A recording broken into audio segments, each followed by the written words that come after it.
Makan nasi minum kopi dengan cerita di pagi hari. Nasi lemak kopi oh, nasi lemak kopi oh, nasi lemak kopi oh, nasi lemak kopi oh, nasi lemak kopi oh. Assalamualaikum, selamat pagi. Selamat bercuti kepada anda semua yang mana dah pun balik ke kampung hari ini. Dah bercuti 3 hari deret sampai hari Isnin. Kan. Dan sedang menonton Nasi Lemak Kopi Off bersama dengan Haziq dan juga Azaria. Ya, selamat pagi. Assalamualaikum kepada anda semua. Dan ya, macam Haziq cakap tadi kan, long weekend ni ramai orang yang akan ambil kesempatan untuk bercuti balik kampung dan sebagainya. Kami ucapkan kepada anda semoga selamatlah perjalanan anda semua balik ke kampung. Dan apa-apa pun bila kita tengah memandu, kita ingat orang-orang tersayang dan janganlah bawa melebihi had laju. Bila kita tengok orang kita sayang tu, tak adalah kita nak bawa laju, tak adalah kita nak buat rock bully, biar cepat nak berhenti-berhenti keluarkan karaoke ke apa ke. Jangan. Itu semua perkara-perkara yang perlu kita tangani. Macam-macam berita lah. Cik, wah. Yelah, handsome hari ni. Thank you. Pakai jaket. Maknanya minggu ni, minggu lepas tak handsome? Tak adalah. Okay. Tak adalah. Hari ni smart semacam je. Okey, sebab nak cuti kan. Boleh bila nak cuti ni kita kena smart-smart. Kita kena kekalkan kita punya fashion ni. Tapi nampak macam kacak lah. So bila kita smart-smart macam mood kita pun naik sikit kan untuk nak buat kerja tu. Ada harap-harap naik cuti.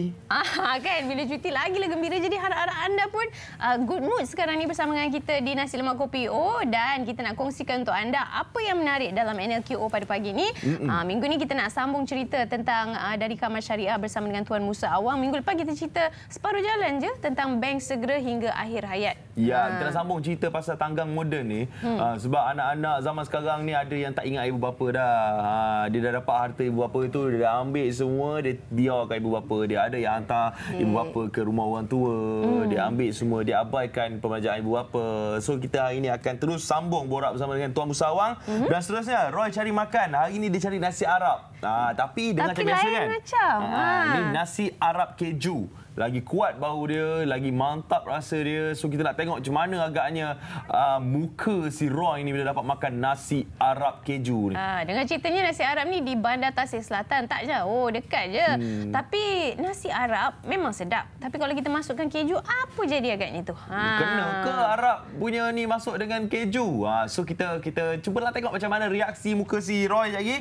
Dan seterusnya kaki bola. Kita nak cerita pasal Liga Juara-Juara Eropah.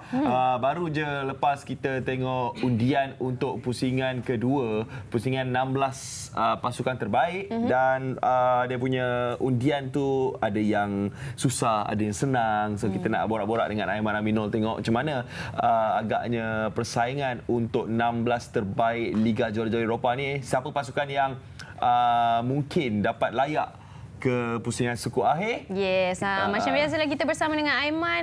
Dah beberapa minggu juga dia tak bersama dengan kita di NLKO. Merajuk kan? dengan cerita. Merajuk.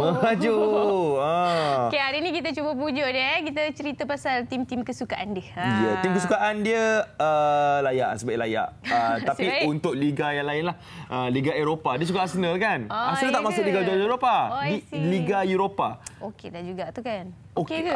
Kira second lah. Boleh lah. Daripada tak layak langsung kan? Okey, dan seterusnya. Kita semua dalam nanti bersama dengan kaki bola, dan kita juga ada gelak-gelak NLKO seperti yang kita ceritakan minggu-minggu sebelum ni. Sempena dengan cuti sekolah, kami kembalikan gelak-gelak NLKO untuk beberapa minggu saja, dan kita akan tunjukkan kepada anda video-video yang dikirimkan oleh anda menunjukkan telatah adik-adik comel. Ada video, ada juga gambar. Alah comelnya kucing. Anda nak hantar, boleh hantar ke Facebook kami, TV NLKO TV9, Nasi Lemak Kopi O TV9. Dan seterusnya kita nak terus cerita mengenai trend jambang berbunga. Ada yang minta jambang tak dapat. Ini jambang dia buat bunga pula. Sebenarnya jambang berbunga ni trend hippie 70-an dulu. Tapi bila sekarang ni orang buat balik tau. Tengok tu. Kembali biasalah. Bunga hipster, orang nak lain daripada yang lain. Kat mana agaknya asal usul trend jambang berbunga ni? Jambang bunga kat taman lah. Ni asalnya kat taman, dia ambil, dia petik mana-mana bunga kat taman, dia cocok dekat jambang dia. So, yang mana ada jambang boleh try trend jambang bunga ni. Dan tamu kita hari ni, kita akan bersama dengan Ejen Ali, Yes, kita nak cerita tentang Ejen Ali bersama dengan siapa yang lebih tahu tentang mendalam tentang Ejen Ali ni. Nanti kita akan ceritakan dengan anda bersama tetamu khas kita di dalam studio iaitu Usama Zaid. Ya, sebab Ejen Ali ni kan bila cuti sekolah ni dia orang memang tunggulah Ejen Ali ni. Ejen Ali pun ada komik. Memang? Baru tengok semalam dekat 7-Eleven. Nak beli dah komik tu sebab nampak style. So memang style jugalah kita tengok animasi dia sendiri kan. Dan sambil-sambil kita tengok Ejen Ali, kita nak tengok jugalah masalah disiplin di kalangan pelajar ni yang sekarang ni makin teruk. Kalau kita tengok dan macam-macam kes yang keluar dan baru-baru ni pun ada hashtag pray for Cikgu Azizan. Bila Cikgu Azizan tu sendiri telah pun menahan seorang pelajar daripada melakukan perkara yang tidak sepatutnya sebenarnya, tapi sebaliknya dia pula yang orang kata diheret ke mahkamah. Tapi alhamdulillah kes tu dah pun selesai. Tapi hari ini kita nak bincangkan tentang masalah disiplin yang sebenarnya lebih besar di kalangan pelajar ni, iaitu lebih meluas. Bukan yang kita nampak saja sebenarnya. Jadi macam mana kita nak menanganinya dan bagaimana anda juga di rumah sebagai ibu bapa boleh kesan dengan lebih awal sekiranya terdapat masalah yang mengganggu anak-anak anda. Anda mungkin boleh telefon kami nanti 18881677, kongsi bersama kami di Anda KO. Kami sentiasa nak mendengar apa yang anda nak kongsikan. Ya, sebelum anda dengar tu jangan lupa kembali ke Sisi sebab kita akan bersama dengan Sisi Iman. Kejap lagi Sisi Iman akan menjadi tetamu artis kita hari ini, akan keluar dengan lagu baru bertajuk Jatuh. Dan lagu lamanya Keliru pun ada. Lepas tu kita nak tanya juga pasal apa yang viral sebelum ni. Dia main piano lagu I Am Me, lagi sedap katanya. Datuk Seri Vida pun kata sedap je kau main piano tu. Okey, sekejap lagi kita akan Datuk Seri Vida pun puji juga. Kalau Datuk Seri Vida sendiri dah puji tu, memang sedap lah kiranya. Nanti kita akan suruh Sisi cuba nyanyi sikit. Dan sekarang kita nak bacakan kepada anda apa yang menarik dalam akhbar ini. Dan kita nak mulakan dengan BH, di mana cerita mengenai jagitan tonsil jejas organ dalaman. Ramai yang rasa tonsil ni biasa-biasa je. Tak ada efek pun. Tapi sebenarnya tonsil ni boleh menyebabkan serangan virus, bakteria kepada pesakit yang mudah diserang demam. Faham tak? Faham. Jadi bila kita berhadapan dengan masalah tonsil ni, ada orang yang mungkin tak sedar apakah simptom-simptom dia. Dan sebenarnya kalau kita dapat kesan dengan lebih awal simptom dia, kita dapat juga mencegah penyakit-penyakit lain yang berkaitan dengan tonsil lah, macam yang kata tadi, demam, bakteria dan sebagainya. Betul. Jadi anda boleh dapatkan maklumat lebih lagi dalam BH ni, dikongsikan oleh pakar, oleh doktor sendiri. Ya, dan seterusnya BH juga bahagian dunia. Ini cerita mengenai bayi bakal hilang jari di belit rambut. Kalau tengok gambar ni memang sangat rosak dah jari bayi tersebut apabila telah dililit rambut. Dan kes jari ni, daging di jari kaki bayi itu sudah membengkak di sekeliling lilitan rambut ketika dia telah dibawa ke hospital. Dia jadi macam ni sebab ayah dia hanya sedar selepas lebih 10 jam rambut tu melilit jari dia. Jadi ini sebenarnya satu berita yang kita tak nak dengar lah daripada berlakukan, dan agak menyedihkan juga apabila kejadian macam ni terjadi. Ya, jadi kita sama-samalah kita perhatikan bayi kita.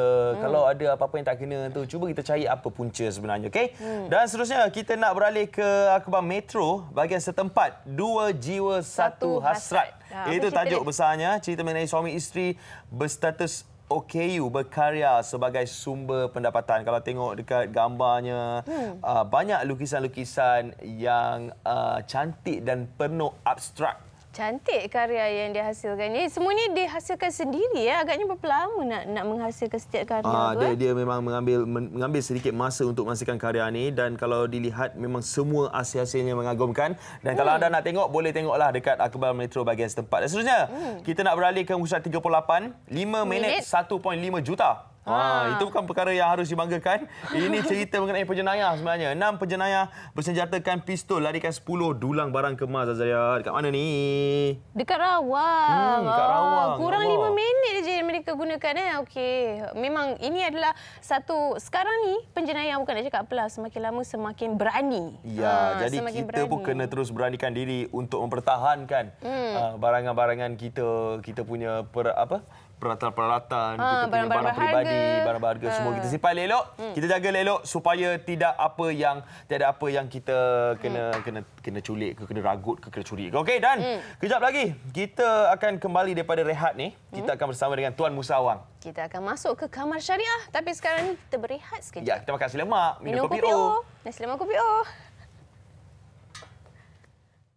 Okey, dah makan nasi lemak dan minum kopi O.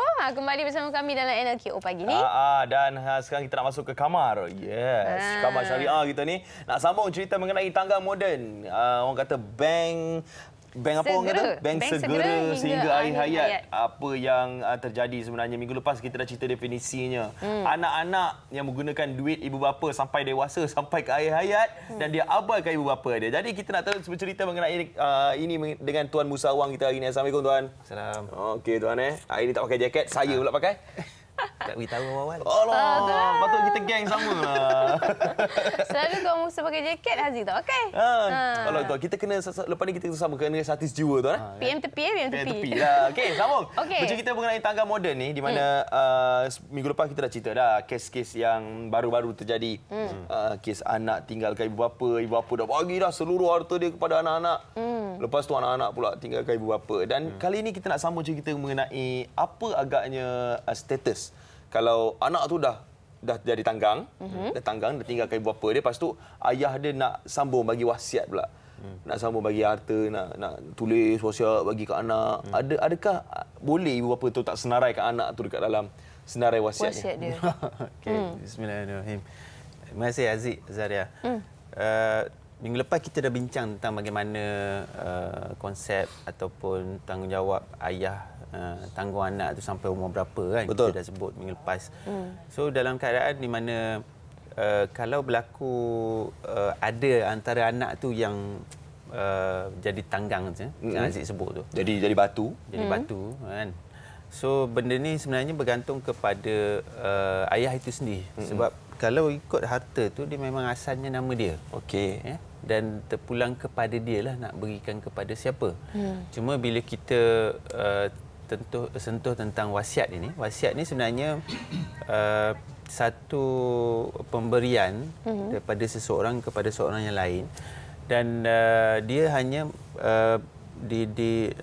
dilaksanakan selepas berlaku kematian. Itu maksudnya wasiat. Dan tapi wasiat ni kalau dalam dia ada sedikit perbahasan apabila wasiat tu diberikan kepada ahli waris. Maksudnya orang yang akan menerima hak dia sebagai waris. Contoh bila bapa meninggal, so waris yang orang yang akan berhak menerima warisan daripada harta sepeninggalan tu adalah anak-anak, isteri, kalau ada ibu bapa kan, ibu bapa kepada si mati tu. So mereka ni kalau ikut hukumnya perbahasan ulama, mereka ni tidak berhak untuk terima wasiat daripada ibu bapa itu. So tapi sebenarnya bukan tidak boleh langsung. Ada jalan dia. Nanti kita cerita lepas ni. Kita try cari tempat nak cerita pasal waris ni. Tapi bila ada wasiat ni Zaria, bila ibu bapa dah bagi harta ke anak-anak dia, tapi itu wasiat maknanya lepas meninggal dunia. Betul. Tapi contohnya lah sebelum meninggal dunia, si ayah tu nak berkongsi harta tu dengan anak-anaknya. Dan nak kongsi, nak bagi sikit-sikit lah sekali, kebajikan dia yang tak terjaga. So apa yang boleh dilakukan oleh ibu bapa supaya bapa tu tak nanti kebajikannya diabaikan lah. Dia sebenarnya ada banyak cara. Yang pertama yang disebut Aziz tadi, wasiat Zaria. Wasiat ini macam saya sebut tadi, dibuat dalam masa bapa ni ataupun ibu ni masih hidup. Okey, contoh dia ada harta dan dibuat satu wasiat dalam bentuk dokumen ataupun tak semestinya dokumen, dia sampaikan kepada seseorang yang lain, saksi lah. Macam dalam cerita selalu lah. Macam dalam cerita tu lah kan. Tiba ada lawyer datang, cerita. Tiba-tiba ada wasiat. Tapi macam saya sebut tadi, bila wasiat dalam Islam ini, dia kalau yang pertama dia tidak boleh kepada ahli waris. Okey. Ahli waris, maksud ahli waris tu orang yang akan menerima waris kalau orang itu meninggal. Okey, kalau ikut faraid lah. Kalau ikut faraid. Itu yang pertama. Yang keduanya, wasiat kepada ini tidak boleh lebih 1/3 daripada jumlah harta. Bukan daripada satu harta, maksudnya keseluruhan harta peninggalan si mati itu. Contoh kalau katakan dia ada 3 buah rumah. 3 buah rumah, dia nak wasiat 1 rumah. So bolehlah sebab tak lebih 1/3. So kalau dia wasiatkan semua, itu tak boleh. Dari segi hukum syaraknya, dari segi perbahasan ulama. Sebab tu kalau kita tengok drama tu kadang-kadang tiba-tiba lawyer datang ada wasiat semua. Itu mungkin salah tanggapan lah tu. So dari segi hukumnya tak boleh. Tetapi Haziq Azaria dalam keadaan dibolehkan di mana selepas berlaku kematian tu, contohlah tadi dalam drama tadi tu, bila lawyer datang dia cakap arwah ni wasiatkan semua kepada Haziq. Tapi dalam keadaan itu sepatutnya asalnya tak boleh. Tapi dalam keadaan di mana kita bertanya kepada semua waris yang lain pada masa itu, adakah mereka tu bersetuju dengan wasiat yang dibuat oleh arwah si mati. Kalau ahli waris lain itu setuju, tak ada bangkangan, maka wasiat tu sah, boleh dilaksanakan. Jadi kita kena dapatkan persetujuan yang lain tu. Kalau yang lain tu tak dapat dijejak ataupun tak dapat, kita tak tahu dia dekat mana. Itu akan jadi masalah nantilah. Maksudnya dia akan balik kepada kaedah asal. Hukum asal tidak boleh lebih 1/3 dan tidak boleh kepada ahli waris. Ya, dan mungkin anda kat luar sana ada soalan kepada Tuan Musa mengenai tanggang moden ni. Mungkin anda pun pernah berada dalam situasi ni ataupun anda pernah tengok seorang ibu bapa tu berkongsi harta ke anak-anak anda tinggalkan ibu bapa dia pula. Boleh telefon kami? Ya, 1800-88-1677. Anda boleh tanya soalan kepada Tuan Musa ataupun kalau nak kongsi sendiri pengalaman yang pernah anda lalui. Yep. Okey, dan seterusnya kita nak sambung cerita mengenai cerita tanggang moden yang pernah berlaku sekarang. Yang kita dah tengok minggu lepas, cerita yang baru berlaku. Dan mungkin sebelum-sebelum ni pernah terjadi juga cerita tanggang moden ni dan Tuan mungkin ada statistik sendiri. Sebenarnya berapa kerap dia berlaku di Malaysia ni dilaporkan? Sebenarnya perkara ni dia agak hiding, tersembunyi. Belum ada sebarang laporan statistik dibuatlah. Cuma mungkin kalau kita baca berita tu kadang-kadang tiap-tiap tahun tu akan ada viral tu cerita kan. Pula. Kan? Si bapa tu dah report. Contoh macam baru ni awal tahun bulan 3 baru ni kalau kita tengok balik ada satu cerita tu bila seorang netizen ni dia dalam KTM bila dia sembang dengan seorang pakcik tu, pakcik tu cerita kan bahawa dia halau daripada rumah, naik kereta api daripada Kajang balik ke Tampin. Itu antara yang berlaku lah. Dan ada juga sebelum itu di mana seorang netizen ni dia sembang di kedai kopi, lihat seorang pakcik tu sedang minum air kosong saja. So, bila ditanya-tanya, rupanya dia dihalau daripada rumah yang pernah diberikan kepada anak. Dan disuruh bekerja. So, pakcik ni terpaksa mengemis dan tidur di merata-merata lah. Itu antara yang dilaporkan. Dan sebenarnya dalam kes-kes yang pengalaman saya sendiri pun ada berlaku di mana seorang bapa tu mungkin dia percaya kepada anak dan dibeli rumah, dibeli tanah dan sebagainya, dia letak nama isteri dan juga nama anak. Tapi bila berlaku perceraian selepas itu, maka anak-anak ini meminggirkan dia. Sampaikan ada satu kes tu umur 60 tahun masih perlu bekerja untuk mencari nafkah apabila anak-anak ini tidak mengabaikan ataupun tidak mengambil tahu. Dan balik kepada sebenarnya cara, saya baru sebut satu tu tadi, Haziq, tentang wasiat. Cara bagaimana si bapa nak fikir kebajikan dia juga beri harta kepada anak, tapi dia tak nak dia dipinggirkan, diabaikan. Yang pertama tadi wasiat. So yang kedua sebenarnya ibu ataupun bapa ni boleh membuat satu perjanjian hibah, kita panggil. Hadiah. Di mana hadiah itu diberikan kepada anak-anaknya dalam bentuk dokumen. Dalam bentuk perjanjian, dan bila pemberian itu dibuat, tanah itu ataupun rumah itu masih asal atas nama dia. Masih nama si bapa. Masih nama si bapa ataupun si ibu ini. Dan cuma ada satu perjanjian bahawa harta itu diberikan kepada anak. Untuk ditinggal. Untuk ditinggalkan. So bila katakan berlaku kematian, so anak ni akan pergi ke mahkamah mengesahkan bahawa telah ada satu perjanjian. Rumah itu ataupun tanah itu akan diberikan kepada dia. So kalau mahkamah sahkan hibah itu sah, maka nanti harta itu akan dipindah milik kepada nama anak selepas ibu ataupun bapa meninggal lah. Itu yang kedua. Yang ketiganya, kalau katakan seorang bapa dia ada tanah, so dia boleh pergi ke pejabat tanah, dapatkan borang trust deed, dipanggil surat ikatan amanah. Trust deed ni dia isi, letakkan nama anak dan kemudian letakkan berapa bahagian. Contoh dia ada anak perempuan 3 orang. Okey.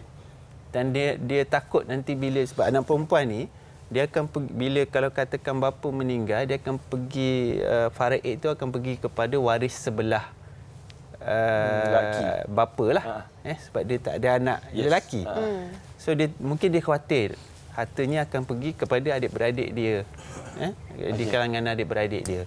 So dia boleh pergi pejabat tanah, dapatkan borang untuk trust deed, isi, letak berapa bahagian anak dan daftarkan. Maksudnya di situ nama dia bukan lagi nama pemilik, tetapi sebagai nama pemegang amanah kepada anak-anak. Sampailah waktu yang sebenarnya. Sampailah waktu yang sebenarnya. Dan kalau dia meninggal sebelum sampai waktunya, so anak tu nanti boleh pergi ke mahkamah buat pengesahan bahawa harta itu dipindah milikkan kepada dia, diturun milik kepada dia kerana telah ada satu trust deed dibuat. Ya, trust deed lah. Okey, dan sekarang ni kita ada seorang pemanggil, Tuan. Pemanggil ni mungkin ada cerita dah ataupun masalah nak diceritakan kepada Tuan. Dan Puan Fatimah, Assalamualaikum. Warahmatullahi wabarakatuh. Puan, Assalamualaikum. Jadi minta maaf saya yang mengganggu anda bukan tajuk ni sebab saya ni OKU dah tua umur 82. Okey. Ada harta sikit sebanyak. Banyak tu tidaklah. Mak ada, tanah ada sikit. Jadi saya fikir-fikir anak-anak saya dah lagi ilmu. Alhamdulillah anak-anak semua jadi orang kan. Alhamdulillah. Lepas tu saya ni ibu tunggal. Banyak ceritanya. Jadi saya dah putus hati saya nak wasangkan semua ke rumah. Wasangkan ada tanah sikit sebanyak. Saya wasangkan juga. Habis. Kalau saya mati tak berapa habis. Tak berapa jelas sebenarnya. Itu saya buat medisi. Jadi anak-anak tak ada permustaka lah. Jadi sudah boleh kerja ada pula kata yang kata tak tinggalkan waris tak boleh. Saya kerja boleh sikit itu. Sebab saya fikir kalau saya tinggal betul sikit jadi kok jadi berebut kan. Betul, faham. Jadi susah saya susah saja. Saya dapat soalan Puan. Saya tak minta izin bagi anak-anak saya sampai buat. Kemudian saya bagi tahu kata mak nak masak semua. Okey Puan, terima kasih. Kita dengarkan penjelasan daripada Tuan Musa. Alright. Okay, Tuan Musa. Kita dapat dah soalannya. Dapat. Dia ada harta tapi dia tak beri pada anak-anak. Sebab dia kata dia sikit. Nanti berebut pula anak-anaknya. Dia kata dia tinggalkan bukan harta tapi ilmu pada anak-anak. So bila tinggal ilmu, anak-anak cari sendirilah. Betul. Kan? So harta tu dia wakafkan. Itu pulang kepada dia, terpulang kepada puan tu tadi sebab harta tu adalah harta dia. Itu hak dia nak beri kepada anak-anak, nak wakafkan ataupun nak tinggalkan kepada siapa saja, even kalau dia nak beri kepada orang lain pun yang bukan daripada kalangan waris ataupun anak-anak pun boleh. Sebab itu hak dia. Okey. Dan balik pada yang saya sebut tadi tu Aziz, sebenarnya dalam isu tentang wasiat, hibah dan juga trust deed itu tadi, dia pokok ataupun isu utamanya, pokoknya apa? Pokoknya harta itu hendaklah tidak ada sebarang hutang ataupun gadaian macam kereta dan sebagainya ataupun rumah yang masih dalam pinjaman mortgage nak bayar kepada bank itu, yang tu tak boleh nak buat. Wasiat, trust deed. Dia kena memang hak milik sepenuhnya. Betul. Dia kalau dalam Islam tu dipanggil, dalam bahasa Arab tu dipanggil milik tam, milik yang sempurna. Milik kutam. Okey, jadi itulah dia sedikit sebanyak penjelasan mengenai tangga modennya Zahra. Yes, ataupun best daripada dari hingga akhir hayat. Terima kasih banyak Tuan Musa kerana berkongsi dengan kami, dan terima kasih juga kepada pemanggil kita dari Puan Fatimah kerana berkongsi juga kisah dia. Harap-harap anda semua dah mendapat sedikit sebanyak info daripada perbualan ringkas kami pagi ni. Ya, minggu depan cerita apa pula yang mungkin akan dibawa? Kita tunggu apa yang viral. Apa keluar kat Facebook. Okey, dan sekarang ni kita nak tengok Roy. Roy ni kalau tiap-tiap minggu tak buat kita kecoh Alio ni tak sah. Sebenarnya macam bau tau nasi Arab tu. Sampai ke sini baunya. Anda kalau mungkin nak bau dekat-dekat sikit dengan TV, bau nasi Arab keju. Bau. Bau kan? Bau ada, tapi rasa macam mana? Jom kita tanya Roy.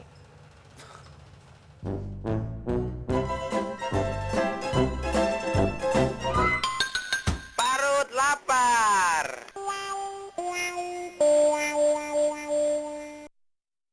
Assalamualaikum, saya Marza binti Kasim daripada restoran Di Petra Inco, Bandar Tasik Selatan.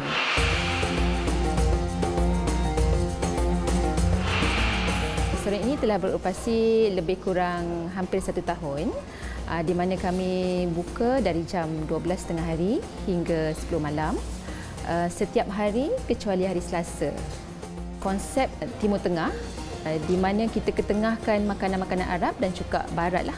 Istimewa makanan di sini adalah mendi lamb black pepper, di mana nasi Arab kita gabungkan dengan kambing grill. Okey, masa untuk saya makan di restoran Di Petra & Co ni. Okey, untuk menu starter yang saya rasa kita ada shawarma chicken, ni ayam yang diapit bersama dengan roti, dan juga kita tip bersama dengan garlic sauce dia.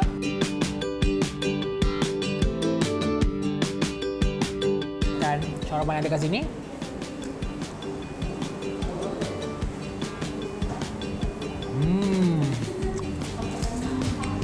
Kita ada irisan ayam, kita ada fries, ada sedikit sayur, tomato, okey, yang diapit bersama dengan tortilla.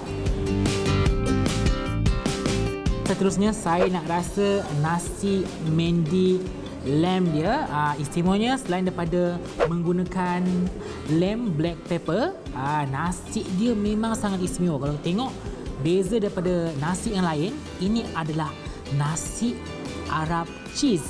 Mungkin anda tak pernah terfikir macam mana nasi Arab ditambah pula dengan cheese. Okey, saya nak rasa keenakan nasi Arab ni dulu. Apa yang buatkan dia lain daripada nasi Arab lain?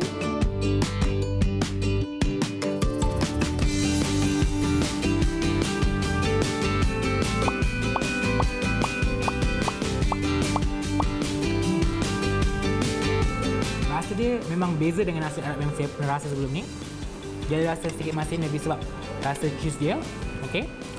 Kita nak rasa pula daging kambing dia.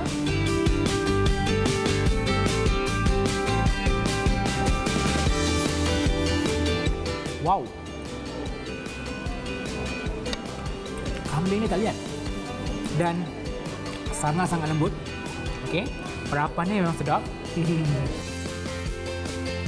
Okey, untuk set nasi ni boleh dikongsi 3 ke 4 orang dan ia dihidangkan bersama dengan 3 jenis hidangan tambahan. Kita ada toina ataupun yogurt. Ini adalah salsa sauce. Dan yang ini adalah sup kambing.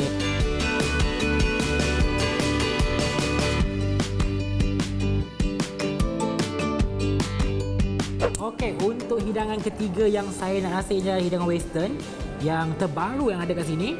Ini adalah chicken butter lemon. Okey, ayam yang digrill dan dimasak bersama dengan sos butter dan juga perahan jus lemon. Dihidangkan dengan fries dan juga ada sayur sikit kat sini.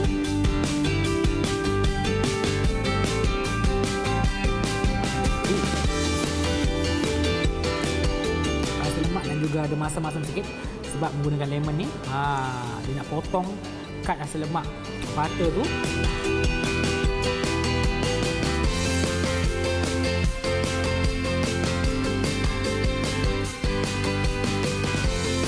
Okey, untuk anda yang tak kenyang lagi, okey macam saya order ini. Ini dia jemaah bite big platter. Untuk yang suka makan ataupun makan beramai-ramai berjemaah, boleh order ni. Dihidangkan bersama dengan 6 jenis lauk ada kat sini. Kita ada lamb chop dengan black pepper sauce. Kita ada chicken chop. Kita ada fish and chip. Kita ada spaghetti bolognese, garlic bread dan juga fries serta coleslaw.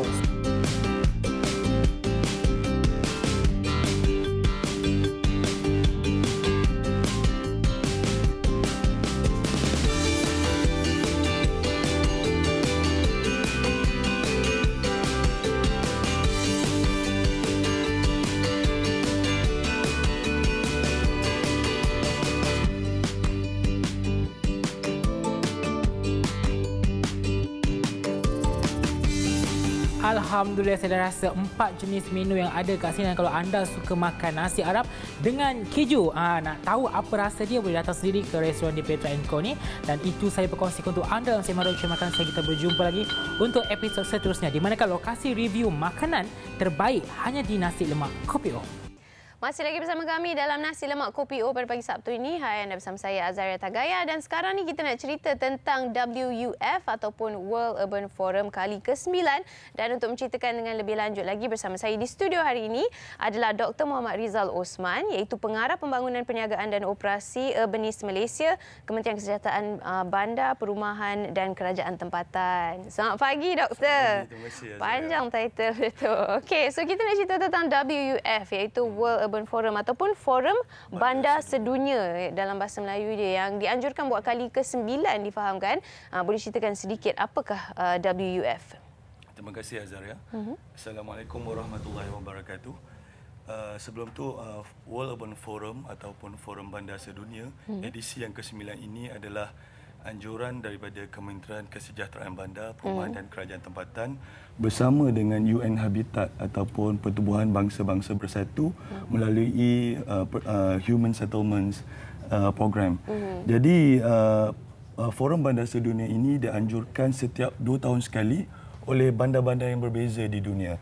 Dan Kuala Lumpur telah terpilih dan Malaysia selaku tuan rumah bagi penganjuran persidangan bertaraf dunia ini sangat berbangga kita sebab kita telah memenangi pembidaan sebagai untuk menganjurkan persidangan ini pada tahun 2014. Sebab biasanya bandar-bandar yang terpilih ini adalah bandar-bandar utama di dunia. Sebelum ni kita lihat macam Nairobi, Kenya yang pernah menganjurkannya siri pertama, di Barcelona, Spain, di Vancouver, Canada, di Nanjing, China, di Naples, Itali, dan juga di Rio, Brazil, dan yang edisi yang terakhir adalah di Medellin, Colombia.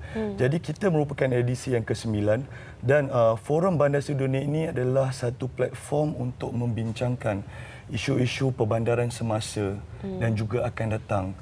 Dan yang uniknya Azaria berkenaan dengan forum ini adalah peserta yang hadir ke persidangan ini melibatkan daripada peringkat yang tertinggi, bermaksud di taraf ketua negara, sama ada dia di kalangan presiden ataupun Perdana Menteri, sehinggalah kepada orang awam. Dan yang penting adalah persidangan ini adalah percuma dan dia terbuka untuk semua, termasuklah kepada penggiat media macam Azaria sendiri. Kita memang ada satu event khusus untuk media-media tempatan di dalam slot urban journalism yang membincangkan yang akan ada pertemuan di antara jurnalis-jurnalis dari seluruh dunia untuk membincangkan isu-isu semasa berkenaan dengan perbandaran yang ada. Jadi siapa yang datang tu boleh ambil bahagian jugalah, bukan setakat betul, mendengar perbincangan yang disampaikan. Betul. Sebab tempoh persidangan kita panjang, 7 hari, daripada 7 hingga 13 Februari. Dan bermacam aktiviti yang kita adakan di dalam sesi Forum Bandar Sedunia di Kuala Lumpur ini, daripada persidangan, daripada pameran, daripada sesi conference, side event dan sebagainya, termasuklah aktiviti-aktiviti sampingan yang lain yang akan saya terangkan nantilah. Okey, boleh ceritakan apa lagi aktiviti yang ada selain daripada perbincangan utama tu? Terima kasih Azaria. Sebenarnya Forum Bandar Sedunia ini adalah bukan semata-mata untuk memberi fokus kepada persidangan ataupun forum bandar sahaja. Tetapi sebagai host city, Kuala Lumpur memang bersedia untuk menganjurkan persidangan ini, dan Kementerian Kesejahteraan Bandar, Perumahan dan Kerajaan Tempatan sememangnya mempunyai ramai rakan strategi di dalam menjayakan acara berprestij ini, termasuklah di BKL, daripada agensi-agensi kerajaan yang lain mengambil bahagian dan juga penglibatan daripada pihak swasta dan juga NGO. Jadi antara tumpuan aktiviti sepanjang tempoh 7 hari persidangan ini berlangsung adalah kita tak nak beban terhadap venue utama di Kuala Lumpur Convention Centre. Jadi kita ada pilihan aktiviti-aktiviti yang lain. Termasuklah yang pertama, kita akan ada Wolf Nine Village. Wolf Nine Village ni adalah perkampungan perkampungan bagi Forum Bandar Sedunia yang kita akan wujudkan di Medan Pasar Kuala Lumpur. Kalau Azaria maklum yang Medan Pasar itu sendiri mempunyai sejarah tersendiri. Lokasi dia pun terletak di antara pertemuan Sungai Gombak dan Sungai Kelang yang mana berlakunya titik pertumbuhan Kuala Lumpur di situ. Jadi kita akan adakan perkampungan Forum Bandar Sedunia di Medan Pasar yang akan melibatkan pelbagai aktiviti. Kita ada game, ada permainan, ada inisiatif perbandaran di situ, ada showcase tentang projek-projek perbandaran yang ada di Malaysia dan juga di luar negara. Dan yang paling penting juga kita akan ada satu projek yang kementerian bekerjasama dengan pihak swasta untuk mewujudkan micro housing. Micro housing ni macam mana kita nak wujudkan bandar ni sebenarnya dia akan menjadi lebih sihat sekiranya dia berdaya uni ataupun livable cities lah. Jadi kita wujudkan satu showcase berkenaan dengan projek perumahan micro housing di dalam kawasan perkampungan World Urban Forum. Dan yang akan mendiami nanti adalah kita nak memang akan ada yang profesional akan duduk selama 7 hari dan peserta daripada luar negara akan lihatlah cara hidup macam mana mereka duduk di dalam kawasan slum area ataupun kawasan-kawasan yang memerlukan pemulihan semula seperti di kawasan Medan Pasar ni lah. Baiklah. Okey, dengan lebih kurang seminit lagi yang kita ada ni, apa agaknya harapan doktor untuk orang-orang yang mungkin akan datang dan mendengar sendiri intipati daripada World Urban Forum ni? Apa yang boleh dibawa balik nanti? Sebenarnya memang menjadi hasrat kementerian dan juga kerajaan sebab kerajaan Malaysia telah membida untuk membawa masuk World Urban Forum ini ke Malaysia. Jadi kita punya target memang besar. Kita mengharapkan seramai 25,000 orang peserta daripada seluruh dunia hadir ke persidangan ini yang terdiri daripada negara-negara pertubuhan bangsa-bangsa bersatu. Dan kita harap rakyat Malaysia akan turut serta kerana inilah peluang yang terbaik untuk mereka turut sama melihat bagaimana inisiatif perbandaran pada seluruh dunia dan juga perbincangan, perkongsian ilmu dan sebagainya akan berlangsung dalam tempoh 7 hari. Baiklah. Okey, terima kasih banyak Dr. Muhammad Rizal Usman kerana berkongsi dengan kami tentang World Urban Forum ataupun Forum Bandar Sedunia ni akan berlangsung jangan lupa 7 hingga 13 Februari nanti. Baik, terima kasih sekali lagi Dr. Rizal. Dan sekarang ni kita sebenarnya nak berehat sebentar. Lepas kita rehat nanti kita akan bercerita tentang gelak-gelak NLKO. Tapi sebelum kita pergi ke iklan tu, kita nak ceritakan kepada anda tentang trend jambang berbunga. Tadi kita ceritakan kat anda kan, sebenarnya ini trend hippie ni, tapi dia dah datang balik dah. Kenapa dia datang balik? Siapa yang reka sebenarnya ni? Jom kita tengok trend jambang berbunga. Terima kasih. No beard, no good. There's not enough beards in my neighborhood, and you can tell me you can't. I know that you could. You've got no beard in your whore. No good.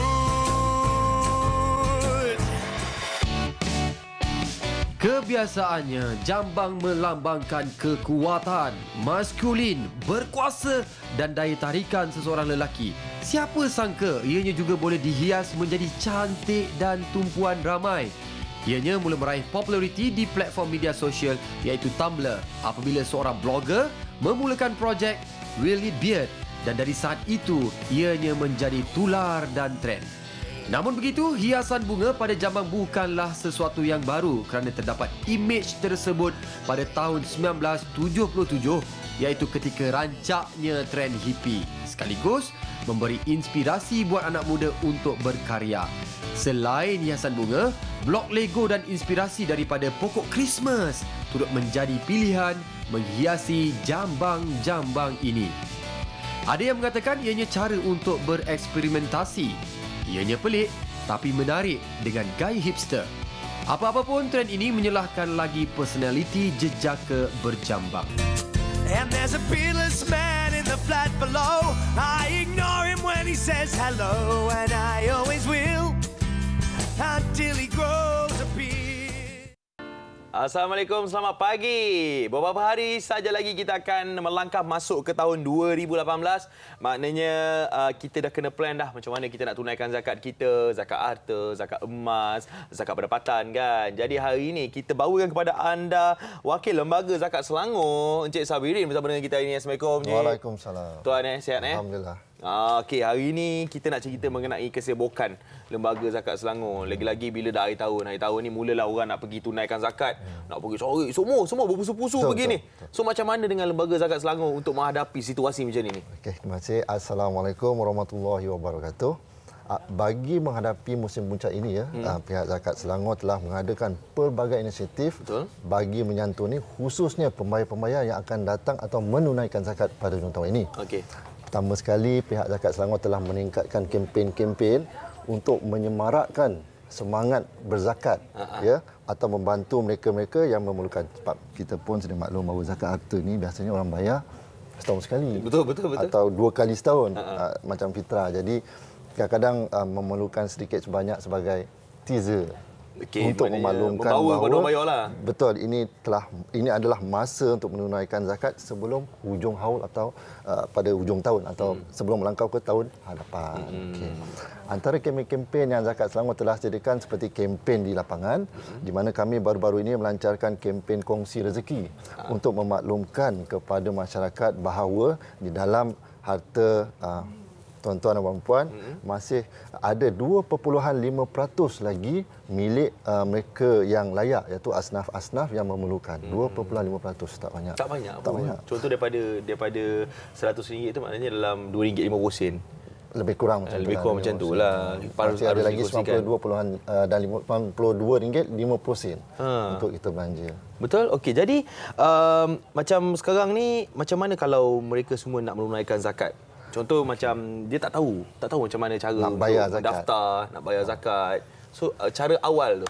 Zakat ni sebenarnya tak perlu daftar. Pihak Zakat Selangor bagi menghadapi musim puncak ini juga kami telah memperkasakan 27 cawangan kami di seluruh Selangor. Di mana pada bulan Disember ini kami akan beroperasi 7 hari seminggu. Tak cuti, termasuk cuti umum pun kita kerja juga. Ini semata-mata untuk pembayar. Kerana kami pun faham mereka mungkin mempunyai kekangan masa pada hari bekerja. Betul. Dan pada 3 hari terakhir, Zakat Selangor akan buka kaunter atau cawangan sehingga pukul 8 malam. Ataupun selagi masih ada, kalau Cik Aziz datang pun kita akan tunggu.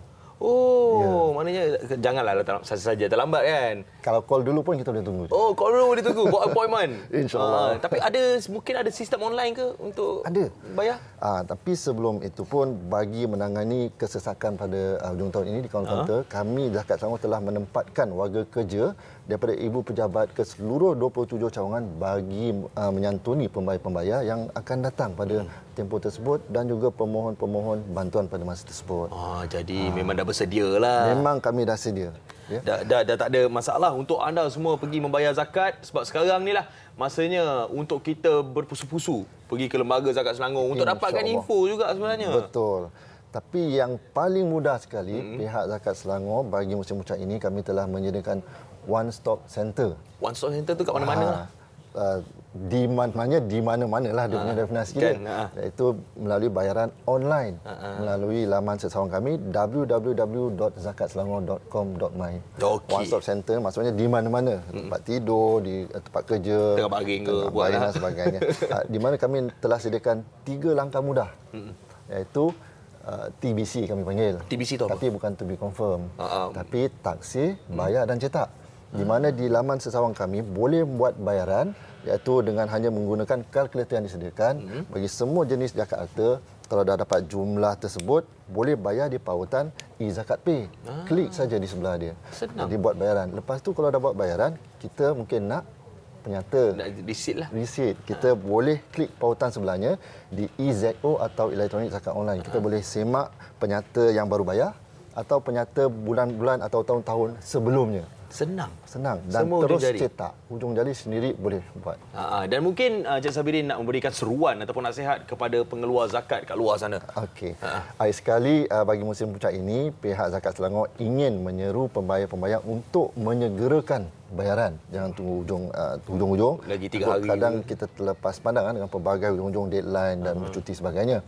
Dan keduanya, kami juga ingin menjemput pembayar-pembayar untuk menyertai kempen-kempen yang kami sediakan sama ada kempen dakwah ataupun kempen-kempen insentif ya, seperti kempen bayaran melalui MyEG, kempen melalui zakat at-Aid, kempen taksir dan juga kempen zakat di hati dan kempen 828. Ini semua adalah kolaborasi dengan rakan-rakan strategik kami. Banyak kempen. Betul, ini untuk meraihkan pembayar-pembayar. Dan juga akhir sekali kami juga ingin menjemput pembayar-pembayar untuk terus bersama kami untuk menyampaikan atau menyebarluaskan dakwah kepada masyarakat. Betul. Ya, mungkin kepada keluarga, kepada rakan-rakan dan juga di tempat-tempat kerja, dan juga boleh melaporkan kepada Zakat Selangor jika tahu terdapatnya mereka-mereka yang memerlukan atau asnaf-asnaf di tempat-tempat tuan-tuan dan puan-puan. Ya, jadi itu dia penjelasan daripada Encik Sabirin mengenai pembayaran zakat yang mungkin kita boleh lakukan sekarang. Berapa hari saja lagi untuk kita tamatkan tahun 2017 ni. Okey, jadi terima kasih kepada Encik Sabirin yang sudi berkongsi dengan kita hari ini, lengkap dengan info, padat semua. Alhamdulillah. Okey, dan bila dah settle semua ni Encik Sabirin, dah settle bayar zakat, baru kita boleh gelak-gelak. Betul. Baru kita boleh happy kan? Sama ada nak gelak sekarang, kita tunaikan sekarang atau gelak ujung tahun nanti. Tapi sekarang kita kena gelak ni. Boleh. Sebab apa? Sebab kita nak pergi ke gelak-gelak NLKO.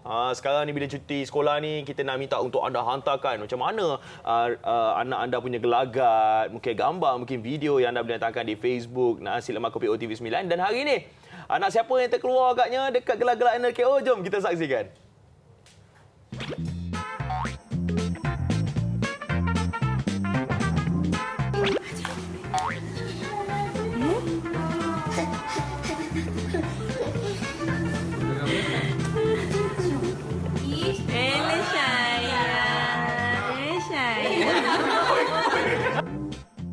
Hi everyone, Assalamualaikum.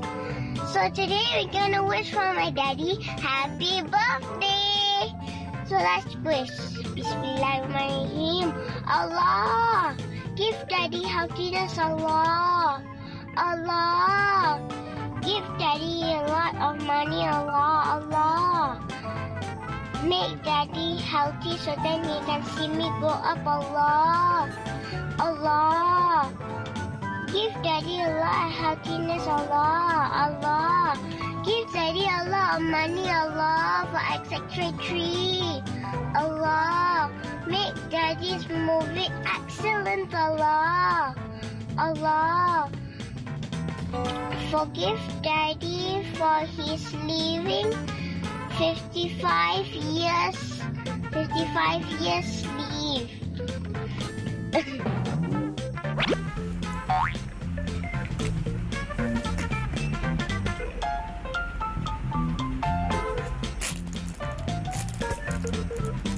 Aisyah.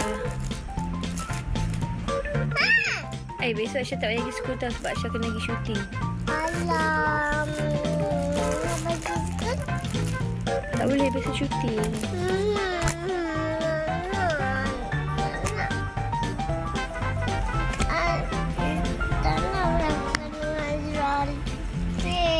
Kenapa? Takut. Takut kenapa? Dikis Aisyah dimisai. तेरे बिन जियो नहीं लगता है ते मर गया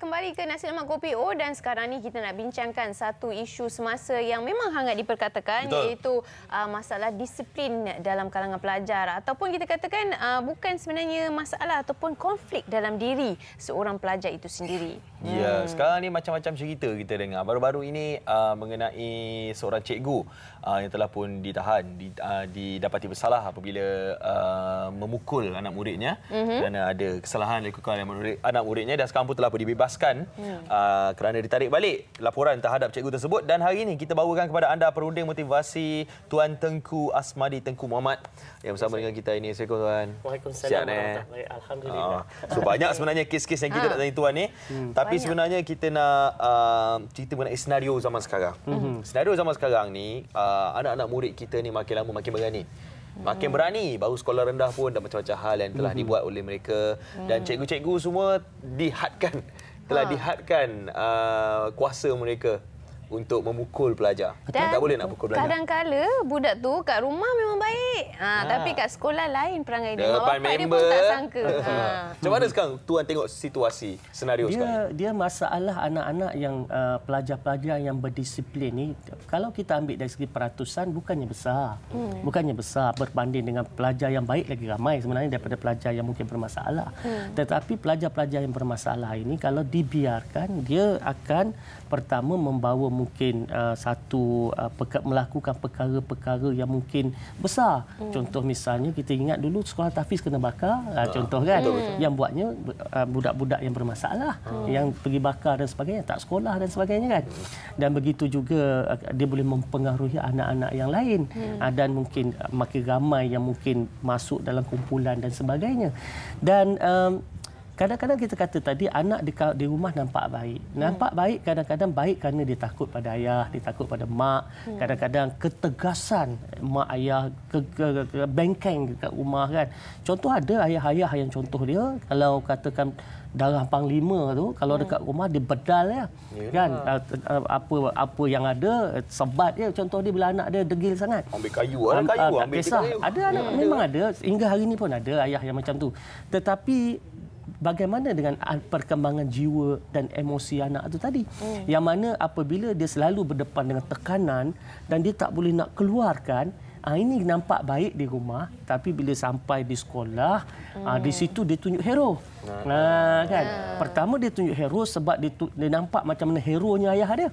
Jadi dia nampak contoh kekasaran itu tadi dan dibawa-bawa. Yang kedua sebagai melepaskan hawa dia, melepaskan geram dia lepaskan pada orang lain.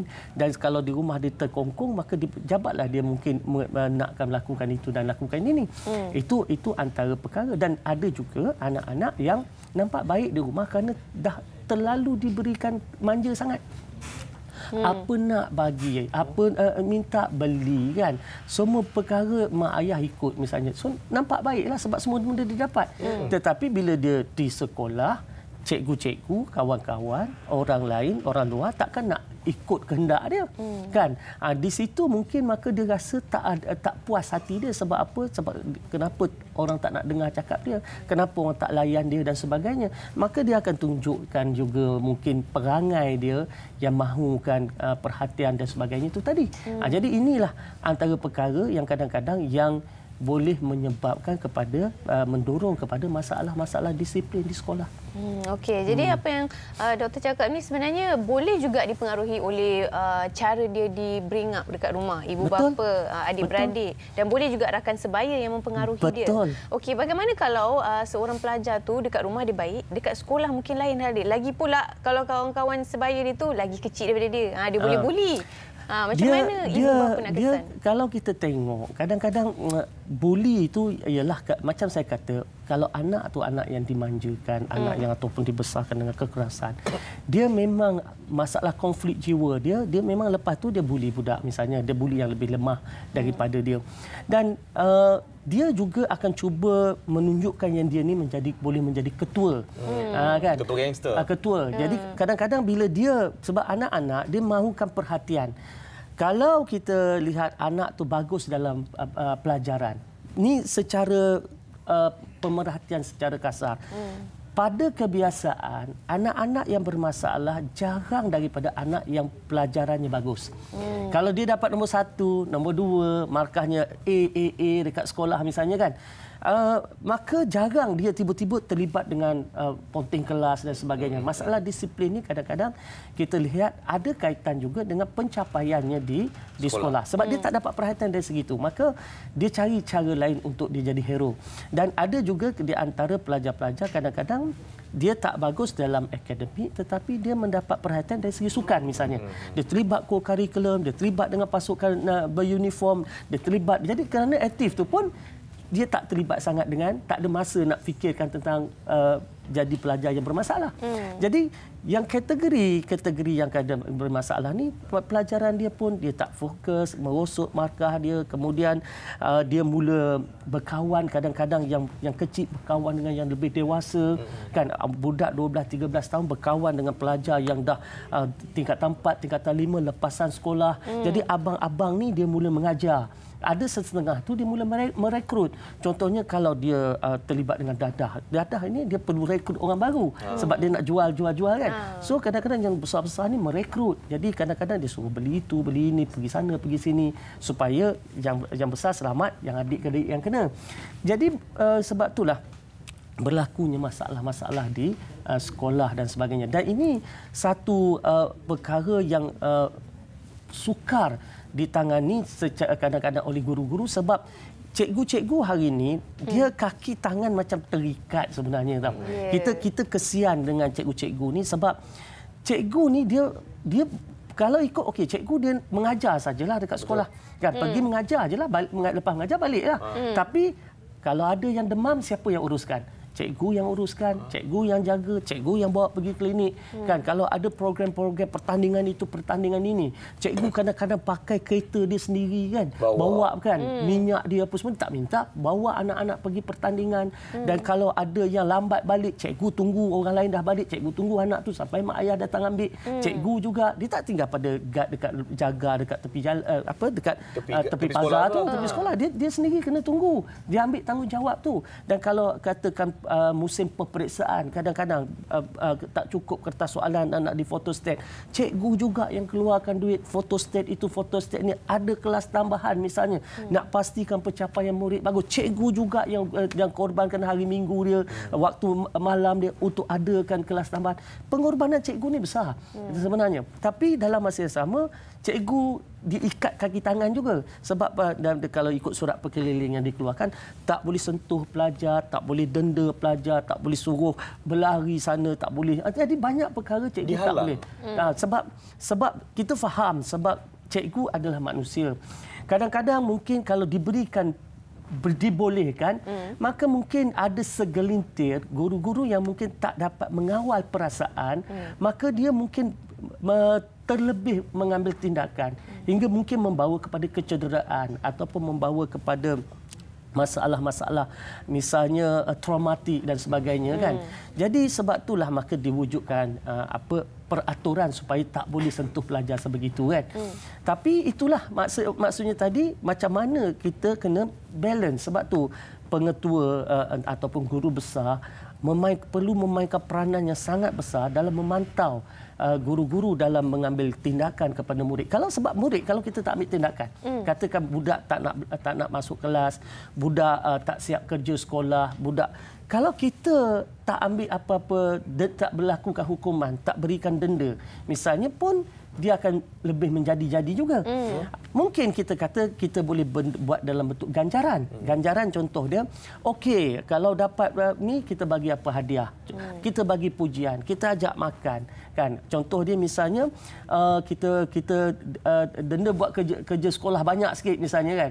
Katakan sebab tak siap ni, okey tambah lagi kerja sekolah.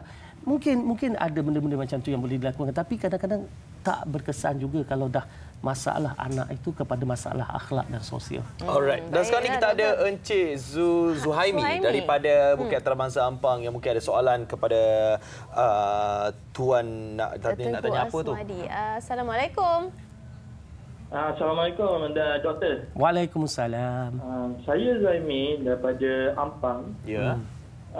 Tadi saya ada dengar yang doktor kata mengenai pelajar yang tidak berapa bagus dalam akademik akan mempunyai banyak masalah macam gejala sosial apa semua. Bagaimana pula pelajar yang bagus dalam akademik? Adakah mereka akan terlibat dengan masalah-masalah ini juga? Alright, terima kasih Encik Zoimi. Okey. Terima kasih. Okey, mungkin Tuan Tengku Asmadi dah pun explain mengenai ini tadi, tapi mungkin kita boleh ulang kembali. Okey, dia peratusan sepanjang saya 25 tahun terlibat dan menjalankan program-program pelajar, motivasi pelajar saya dapati peratus pelajar yang pandai terlibat dengan masalah disiplin bukan tak ada. Cuma kurang. Okey, contoh, kita ambil contoh. Pelajar-pelajar yang diambil ke asrama penuh waktu dia UPSR straight A. Maka dia straight A pelajar pandai tau. Dia masuk asrama penuh misalnya MRSM, Sekolah Sains, SBP, semua itu kan. Ada tak masalah disiplin? Ada juga. Padahal mereka pelajar pandai. Itu contohlah, maknanya dia pelajar yang cerdik tapi mungkin kerana dia berkawanlah juga. Berkawan, pengaruh daripada sebab bila dah berkawan ni kadang-kadang dia suka budak-budak ni dia suka cuba. Dia suka cuba sesuatu yang baru, dia nak nakal budak ni ada. Nakal budak ni ada. Kadang-kadang kalau asrama penuh dia bermula dengan nak lari keluar waktu yang tak boleh keluar. Nak fly. Nak fly kan. Bila dah keluar, dia mulalah datang merokok ke, lepas tu pergi ke tempat video game ke. Dia mula sikit dia datang akal dia. Dan biasanya masalah melakukan perkara-perkara sebegini kalau seorang-seorang dia tak berani ataupun dia tak suka nak buat seorang-seorang, dia mesti cuba mempengaruhi sekurang-kurangnya 2 orang. Dia mesti ada nak cari kawan. Jadi sebab itulah kadang-kadang kita perlu nasihatkanlah pada pelajar-pelajar kita, anak-anak kita tentang perlunya bijak memilih kawan tu tadi. Dan kadang-kadang peer group pressure kan, iaitu tekanan daripada kawan-kawan yang satu asrama. Kalau tak nanti kalau duduk di asrama misal, kalau tak ikut kami tak boleh kawan. Dia tak ada mak ayah di situ, dia tak ada adik-beradik di situ, yang ada kawan dia lah kan. Jadi bila tiba-tiba tak boleh masuk kumpulan, dia rasa terasing, nak tak nak ikut juga. Jadi itulah antara perkara yang mendorong kepada berlakunya masalah-masalah disiplin. Kalau tengok masa pun tak banyak dah ni, masa mencerbui kita, tapi saya nak tanya satu soalan ni. Media sosial. Okey, sekarang ni zaman yang memang media sosial, kalau tengok budak-budak upload semua kat media sosial, budak-budak yang umur 6 tahun, 7 tahun pun dah pandai guna dah sosial media ni. So mungkin pengaruh daripada sosial media ni yang menjadikan situasi ni lebih buruk. Saya nampak media sosial ni dia tidak menjadikan situasi lebih buruk. Bagaimana seperti mana yang kita kata, peratus ni makin banyak sekarang ni. Sebab sebenarnya bilangan pelajar pun makin ramai. Jadi sebab tu kita tengok kes disiplin makin timbul. Satu, yang kedua, sebab apa saja ditularkan. Maka kalau dulu berlaku diam-diam aja, sekarang berlaku semua orang tahu. Kan, misalnya masalah disiplin ni. Dan masalah sosial, media sosial ialah masalah dia mempunyai langkah yang lebih panjang. Contohnya misalnya, kalau duduk dalam rumah, perkara-perkara tak elok pun sampai kepada dia. Kalau dulu nak dapat perkara tak elok, kena duduk melepak dengan kawan-kawan, duduk baru dapat pengaruh yang tak elok.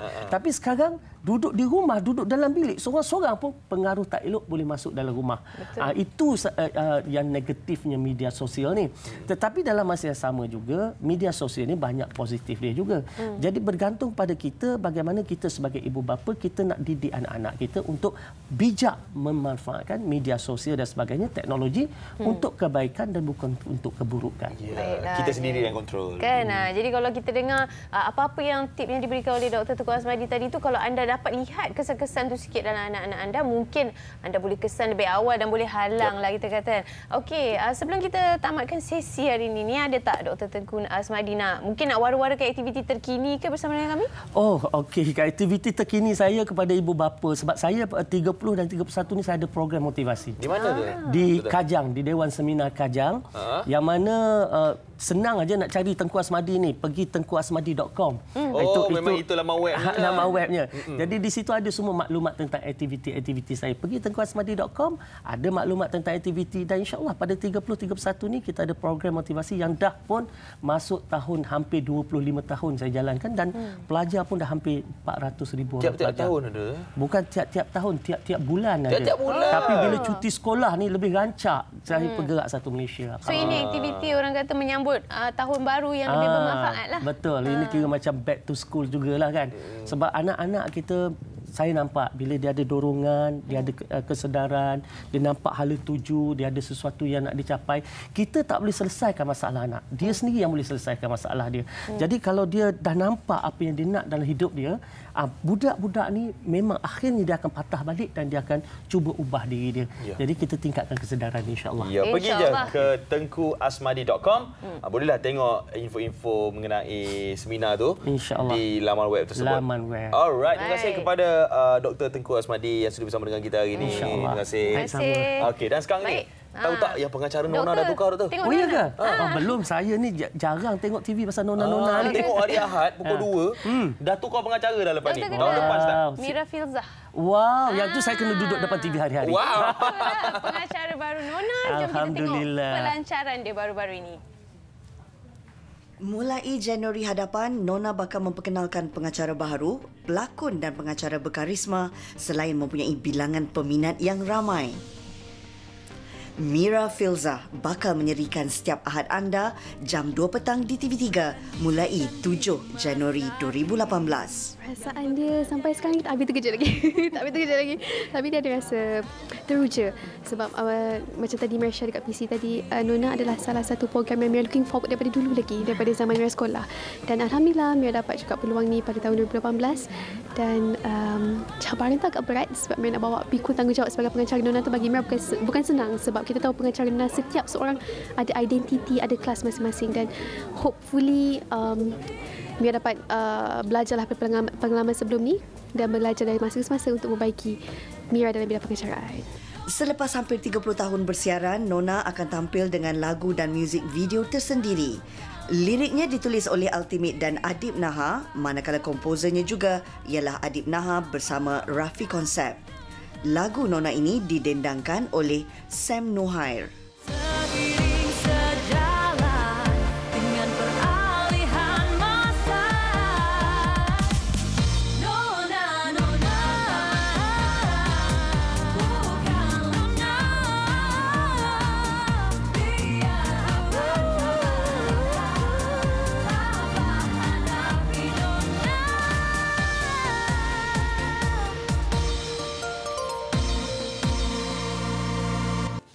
Ya, kembali bersama dengan Nasi Lemak Kopio dan sekarang ini dah tiba masanya kepada kaki bola dekat luar sana untuk bergembira sebab kita nak masuk ke segmen kaki bola di mana kita menjemput wartawan ataupun blogger ataupun segalanya lah dekat dalam 247sport.my.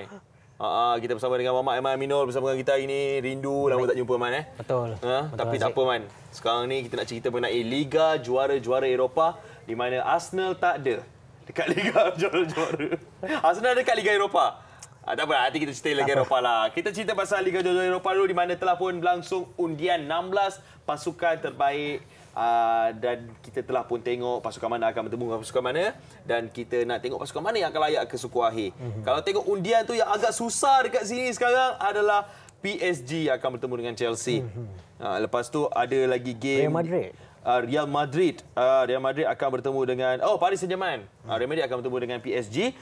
Juventus akan bertemu dengan Tottenham Hotspur. Basel akan bertemu dengan Manchester City, Porto dengan Liverpool, Sevilla dengan Manchester United, Shakhtar Donetsk dengan AS Roma, Chelsea dengan Barcelona, Bayern Munich dengan Besiktas. Kalau tengok daripada undian ni boleh dikatakan dua perlawanan mega. Real Madrid menentang PSG dan juga Chelsea menentang Barcelona. Betul? Betul. So, apa pendapat Aiman tentang peluang untuk pasukan-pasukan ini layak ke suku akhir? Kesimpulan yang boleh dibuat selepas berakhir, selepas melihat kepada undian ini adalah saya lihat inilah last 16 yang mungkin terbaik sejak mungkin hampir sedekad yang lalu ya. Kerana selama ini kalau nak tengok pasukan-pasukan mega ataupun pasukan-pasukan yang terkuat ni bertemu sesama sendiri di awal-awal di pusingan 16 ni sangat susah. Biasanya kita kalau macam tahun lepas pun kita jumpa satu je game yang menyaksikan PSG jumpa Barcelona. Selebihnya kita biasa lihat memang satu game, dua game. Tapi kali ini saya selain daripada tiga perlawanan yang kita lihat membabitkan pasukan yang terkuat, tetap ada perlawanan lain ya yang sebenarnya turut mencuri tumpuan, antaranya Bayern Munich lawan Besiktas, dan juga Manchester United bertemu Sevilla, yang mana saya lihat ini semua adalah menjadikan perlawanan Last 16 ini sebagai satu perlawanan yang cukup menarik dan menghiburkan. Okey, dan kalau 2 tahun lepas kita lihat Real Madrid mempertahankan Liga Juara-Juara Eropah, 2 tahun menang. Tahun ni pula nak pergi ke Sukhwahid bertemu dengan pasukan yang boleh dikatakan terkaya sekarang. PSG yang telah pun ada seorang bintang baru, bintang termahal iaitu Neymar. So macam mana?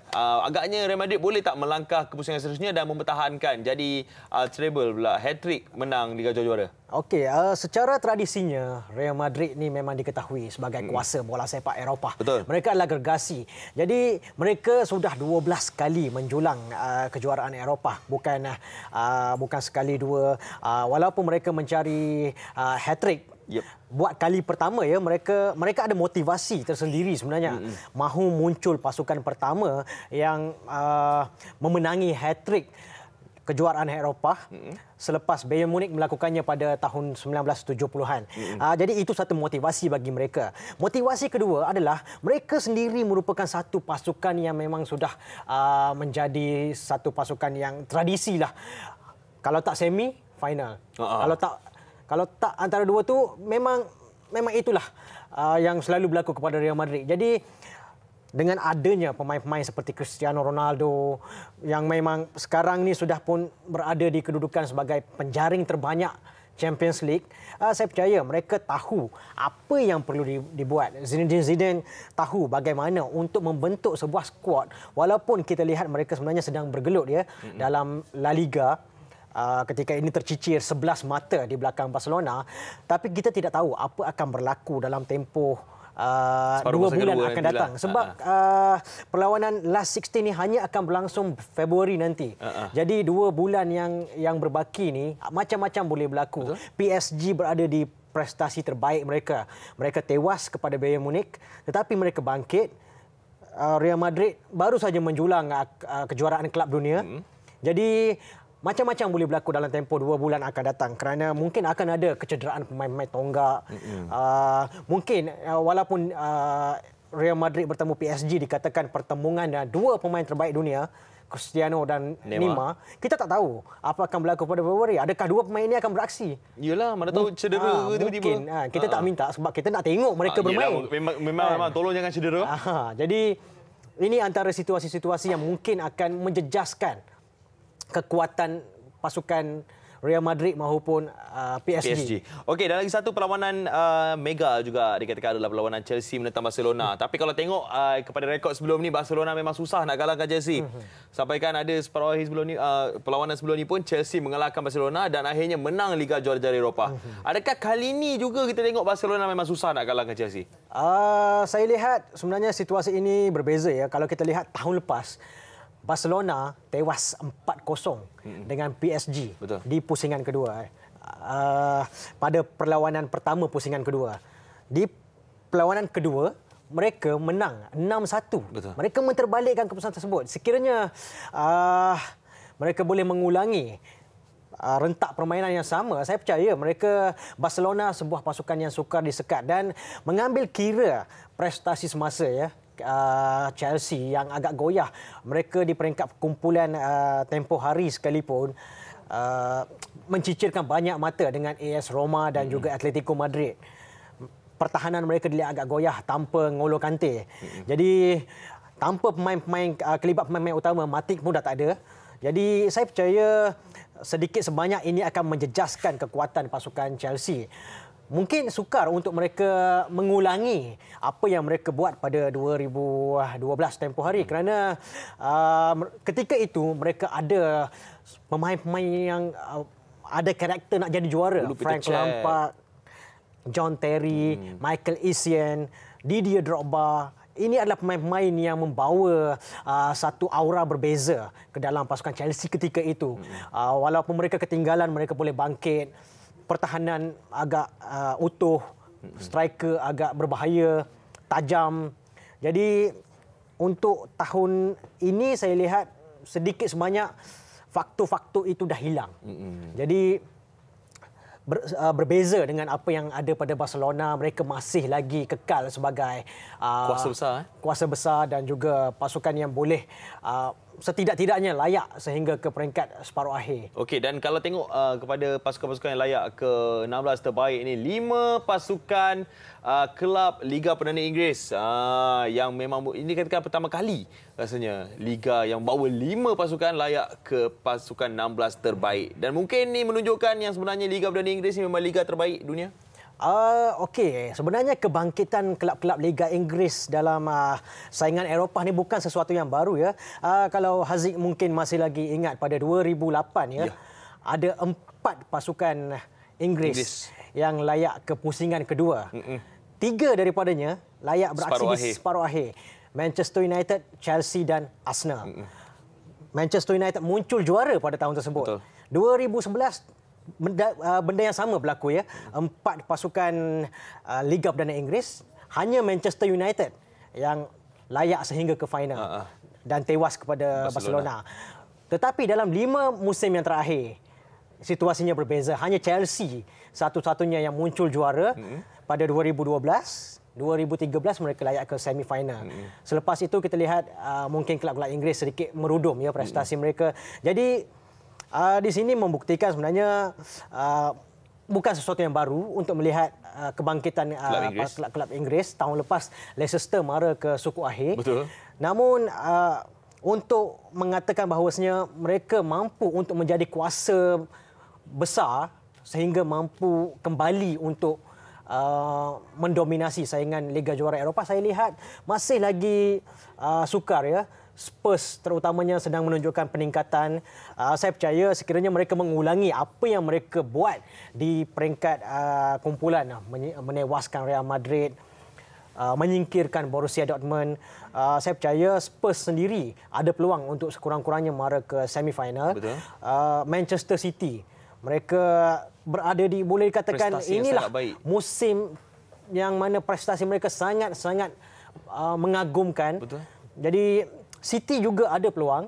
Jadi saya lihat 2 pasukan ini, Manchester City dan Spurs, ada peluang untuk ke semi-final. Dan kalau tidak mustahil untuk melangkah ke final, manakala pasukan yang paling saya rasa mungkin akan mungkin juara tersingkir awal. Tersingkir awal mungkin Chelsea ataupun Liverpool. Atau sekiranya ada pasukan yang boleh menjadi juara, inilah peluang untuk City melakukannya. Okey, antara kesemua pasukan, antara kesemua 8 perlawanan ni, mana pasukan yang mungkin berpeluang paling besar sekali menjadi juara Champions League 2017-2018? Saya lihat sekiranya, kerana kita tak tahu ya undian pusingan suku akhir macam mana, semi-final macam mana. Kita hanya nampak sekarang ni undian pusingan kedua. Jadi jika melihat kepada undian pusingan kedua, saya lihat pemenang di antara kesemua ni, Real Madrid dan PSG, ada peluang untuk muncul juara, atau Bayern Munich. Bayern Munich kerana mereka di peringkat awal ini mereka dihadiahkan mungkin laluan yang kita boleh katakan sebagai laluan yang mudah. Dan apa yang biasanya berlaku, pasukan yang mendapat undian mudah di pusingan kedua, diorang akan ada satu tradisi, suku akhir pun dapat lawan mudah, separuh akhir pun mudah. Tapi bila dah sampai separuh akhir itu dah tak ada yang mudah dah. Semua tera-tera dah tu. Jadi saya lihat ini antara faktor-faktor yang akan menentukan pasukan manakah yang akan menjadi juara. Sekiranya Real Madrid boleh tewaskan PSG, tidak mustahil mereka boleh mempertahankan kejuaraan. Boleh jadi hat-trick lah. Boleh jadi. Alright, jadi itulah dia bercerita sikit mengenai Liga Juara-Juara Eropah, dan nantikan Februari nanti. Lambat lagi sebenarnya untuk kita tengok perlawanan pusingan 16 terbaik ni. Dan menurut kata Aiman tadi, dia menampak macam Real Madrid, PSG ataupun Bayern Munich yang mungkin akan menjadi juara. Sama-sama kita tengok nanti. Mungkin Manchester United, tak tahu. Memang sekarang prestasi tengah teruk. Tapi mana tahu kan. Teruk. Nasib baik. Mengakulah. Dah kalah Piala Liga itu dengan Bristol. Tapi tak apa. Kita terima je, relax. Liga Juara Eropah insya-Allah boleh menang. Okey. Dan terima kasih kepada Aiman yang sudi bersama dengan kita hari ini. Terima kasih. Good luck untuk Liga Eropah untuk Arsenal. Dan tahniah menang seri 3 sama. Bakal juara. seri 3 sama dengan Liverpool pagi tadi. Liverpool? Oi, pasukan hebat tu. Pasukan hebat kot. Alright. Dan sekarang ni kita nak bersama dengan Sisi Iman yang minat MU ke Liverpool? Dia tak tahu dia minat siapa. Tapi sekarang dia nak tengok pasukan lain jatuh. Dia nak tengok pasukan lain jatuh sebab beliau akan mempersembahkan lagu Jatuh yang juga merupakan soundtrack untuk drama di TV3. Jom sama-sama kita bersama dengan Sisi Iman.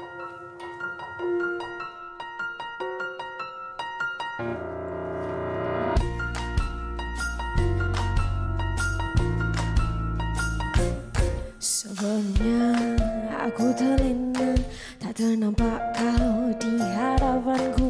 Maka ini ketika apa kau tahu, mungkin aku mula suka kamu. Kemarin kau menemaniku, hari 1 aku terpuduk, hari 2 aku terluka. Jika tiada ada kau ada, ingin aku meluahkannya kepadamu. Tenggelamku sedalamnya, percaya hingga ke akhirnya. Tak berkata, tak tersangka aku jatuh. Masihkah kau mahu berdiam, sedang belakang berbicara. Aku rindu, engkau sayu, aku jatuh. Pertama kau kelipkan mata, kedua kau tanya apa kabar, seterusnya kau minta nombornya. Dah biasa kan? Kita manusia memang ada rasa suka antara berdua. Harapnya kita tahu menjaga hormat rasa juga hak. Ingin aku meluahkannya kepadamu. Tenggelamku sedalamnya, percaya hingga ke akhirnya. Tak terkata, tak tersangka aku jatuh. Masihkah kau mahu berdiam, sedang belakang berbicara. Aku rindu, engkau sayu, aku jatuh.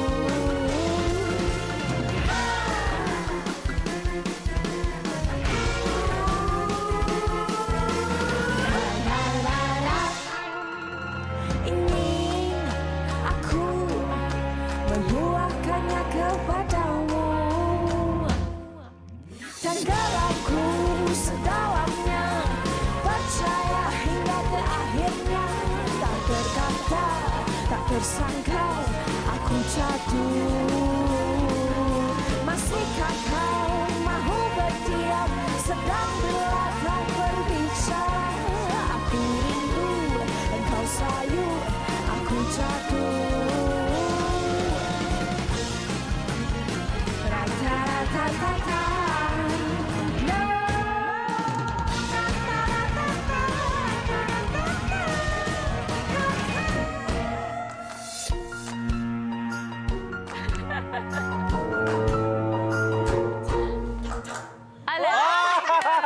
Itu dia lagu terbaru daripada Iman Muhammad Kamil ataupun Sisi Iman.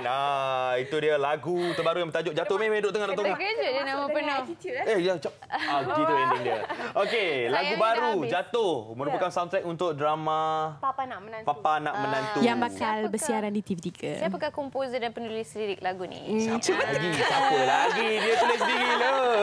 Sisi Iman berbakat tulis lagu sendiri, main muzik sendiri, menyanyi sendiri, basuh pinggan semua sendiri. Rumah. Okey, lagu Jatuh. Memang betul-betul ke Papa Sisi Iman nak menantu? Itu kita kena tanya.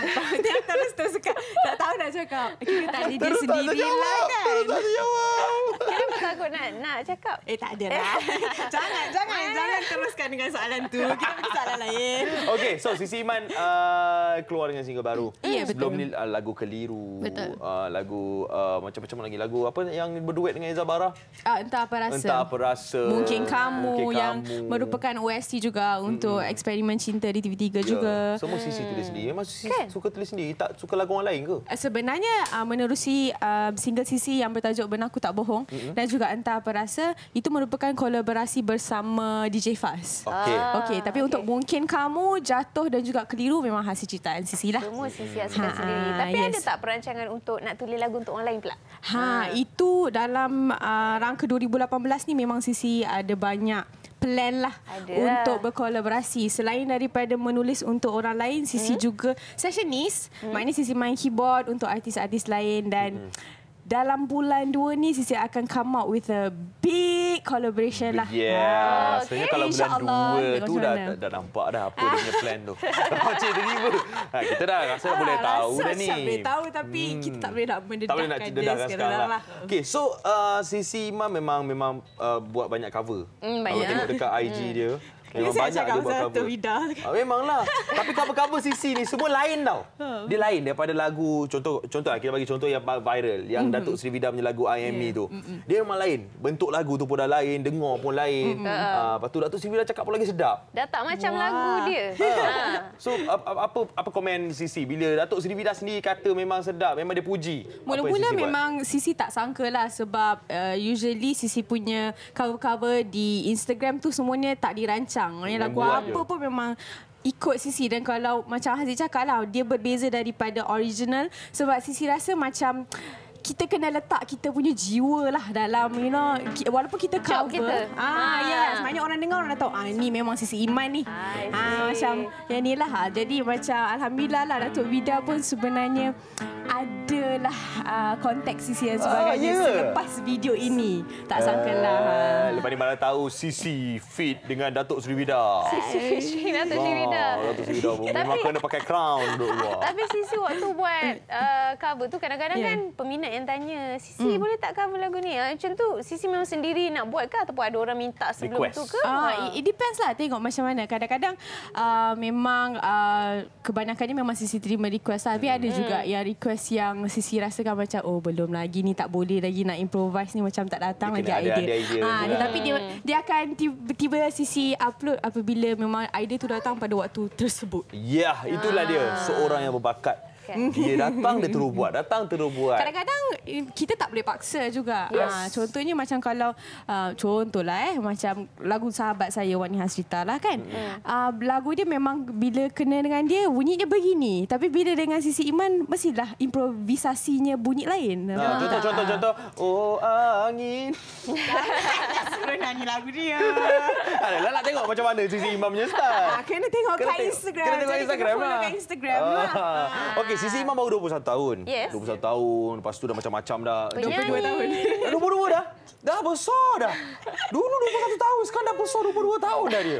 Kejap je. 18 tahun dah. 18 tahun dah. Kan? Kejap je Sisi. Dah 22 tahun. Lepas tu banyak ada achievement Sisi sebenarnya.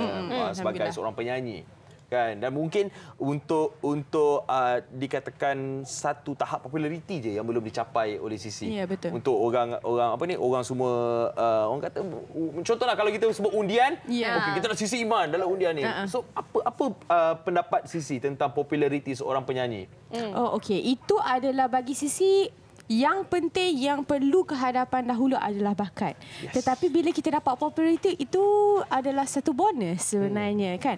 Jadi macam Sisi sendiri, I will do anything with love. Maknanya macam this is music, this is what I love. So kita buatlah dengan seikhlasnya. Tuhan nak bagi ke tak populariti tu, itu semua up to him. So as long as kita happy buat apa yang kita buat, ikhlas buat apa yang kita buat, then I think there's no problem. Bila sampai masanya, sampailah. Betul. Tadi Sisi cakap pasal bila idea tu datang je nak hasilkan lagu kan. Tapi Sisi juga belajar pada waktu yang sama kan. Jadi mana nak cari masa bila selalunya tulis lagu ni? Okey, sekarang ni Sisi dalam tahun akhir berakhir untuk degree dalam pendidikan muzik. Jadi memang kalau nak cakap masa memang sangat-sangat pack lah. Tetapi itulah macam Sisi cakap tadi, idea Sisi memang datang pada waktu yang tak diduga. Jadi kadang-kadang tengah malam datang, bangunlah, gigihlah ke piano tu, main dan sebagainya. Bila dia memang macam tu. So lagi satu macam mana Sisi seimbangkan pula study Sisi dan sebagainya, assignment and all dengan career Sisi adalah of course my family. Kalau tak ada polis-polis di belakang saya yang mengawal siap ke belum kerja, dan itulah dia. Alhamdulillah Sisi juga telah dapat kekalkan 9 kali Dean's List. Alhamdulillah Dekan. Yes. Dekan ni sama ni, dekan juga ni. Kalau ada adik-adik yang memang atau anak-anak murid cikgu anak-anak murid cikgu yang kat luar sana yang memang inspired to be an artist, you can do both. Boleh je. Kalau nak buat dua kerja tak ada masalah. Yang penting kita pandai seimbangkan kedua-dua apa yang kita nak buat. Okey. Dan kita lagi Sisi Iman akan menyanyikan sebuah lagi lagu baru. Juga merupakan soundtrack. Yang bertajuk Hidup, dan Hidup ni merupakan OST kepada short film Bittersweet. Dan short film ini dipertandingkan di peringkat antarabangsa. Alhamdulillah. International. So secara tak langsung lagu Sisi pun di peringkat antarabangsa juga. Okey, jadi kita akan bersama dengan Sisi di hujung rancangan nanti dengan lagu Hidup. Sekarang kita nak berehat seketika, kita nak makan nasi lemak, nak minum kopi dan kita nak jumpa Ejen Ali. Kembali bersama kami dalam Nasi Lemak Kopi dan seperti yang dijanjikan tadi, kita bersama dengan Ejen Ali. Tapi ini bukan Ejen Alinya.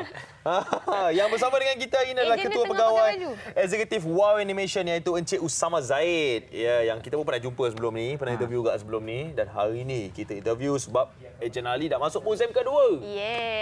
So kita nak tanya, apakah perbezaan? Dulu kan kalau musim 1 tu Ejen Ali tu dia baru nak belajar, dia punya trik-trik sebagai secret agent ni kan. So dalam musim kedua ni, adakah dia dah selesa dengan watak dia tu ataupun macam mana? Okey, musim kedua paling besar change dia tentang kisah Ali masuk Akademi Mata. Sebab dalam first season dulu, kalau siapa yang tengok akan tengok Ali ni dia secara tak sengaja sebenarnya dia jadi ejen sebab dia jumpa device Iriso.